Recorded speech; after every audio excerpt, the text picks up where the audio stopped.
بسم اللہ الرحمن الرحیم۔ السلام علیکم ناظرین، مورخین نے کتب تاریخ میں لکھا ہے کہ ایک خاتون حضرت داؤد علیہ السلام کی خدمت میں حاضر ہوئی اور عرض کیا ہے خدا کے نبی، آپ کا پروردگار عادل ہے یا ظالم؟ حضرت داؤد علیہ السلام نے فرمایا، تیرا ستیہ ناس ہو، اے خاتون تو کیا بات کر رہی ہے؟ رب تعالیٰ تو سراسر عدل و انصاف کرنے والا ہے، وہ ذرا برابر بھی کسی پر ظلم نہیں کرتا۔ پھر اس سے پوچھا کہ تم ایسا کیوں کہہ رہی ہو، تمہارا قصہ کیا ہے؟ اس عورت نے اپنا قصہ بیان کرنا شروع کیا۔ اے خدا کے نبی، میں ایک عورت ہوں، میری 3 بچیاں ہیں جن کی پرورش میں اپنے ہاتھ سے کپاس کاٹ کاٹ کے کرتی ہوں۔ میں دن بھر اور بعض اوقات راتوں کو جاگ کر کپاس کاٹتی ہوں۔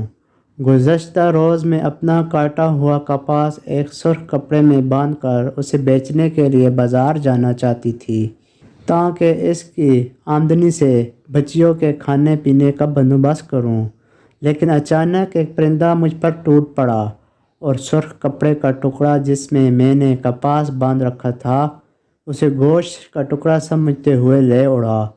میں یوں ہی حسرت سے بے یار و مددگار ہاتھ ملتے رہ گئی۔ اب میرے پاس کچھ نہیں کہ اپنی بچیوں کو کھانا ہی کھلا سکوں۔ ابھی وہ خاتون حضرت داؤد علیہ السلام سے اپنی داستان بیان کر ہی رہی تھی کہ اتنے میں آپ علیہ السلام کے دروازے پر دستک ہوئی۔ حضرت داؤد علیہ السلام نے آنے والے کو گھر میں داخل ہونے کی اجازت فرمائی۔ اجازت ملتے ہی 10 تاجر یکے بعد دیگر اندر داخل ہوئے، جن میں سے ہر ایک کے ہاتھ میں 100 دینار تھے۔ تاجروں نے عرض کیا، خدا کے نبی، ہمارے ان دیناروں کو ان کے مستحق تک پہنچا دیں۔ حضرت داؤد علیہ السلام نے پوچھا، میرے پاس یہ مال پیش کرنے کی کیا وجہ ہے؟ تاجروں نے جواب دیا، خدا کے نبی، ہم سب ایک کشتی میں سوار تھے، اتفاقاً ایک روز زوردار آندھی آئی، کشتی میں ایک جانب سوراخ ہو گیا اور پانی کشتی میں داخل ہونا شروع ہو گیا۔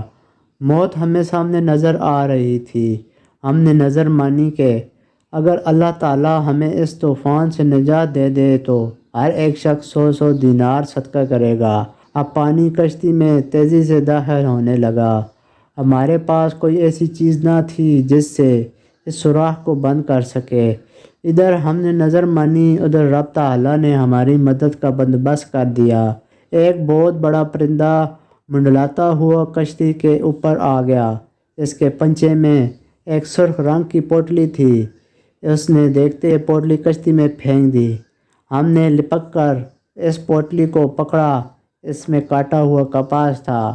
ہم نے فوراً اس سے کشتی کا سوراخ بند کیا اور اس میں داخل شدہ پانی کو ہاتھوں سے باہر پھینکا۔ تھوڑی دیر بعد طوفان تھم گیا اور یوں ہم موت کے منہ سے واپس آئے ہیں۔ اب یہ صدقے کی رقم آپ کے ہاتھوں میں ہے، آپ جسے چاہے اسے دے دیں۔ یہ قصہ سن کر حضرت داؤد علیہ السلام اس بیوہ عورت کی طرف متوجہ ہوئے اور فرمایا، پروردگار تیرے لیے بحر و بر میں تجارت کر رہا ہے اور تو ہے کہ اسے ظالم گردان رہی ہے۔ پھر آپ علیہ السلام نے وہ دینار اس خاتون کے حوالے کرتے ہوئے فرمایا، جاؤ انہیں اپنی بچیوں پر خرچ کرو۔ ناظرین، اگر آپ کو یہ ویڈیو اچھی لگی ہو تو ویڈیو کو لائک کر دینا، اور اگر آپ اس چینل پر پہلی بار آئے ہیں تو چینل کو سبسکرائب کر دینا۔ دعاؤں میں یاد رکھنا۔ اللہ نگہبان۔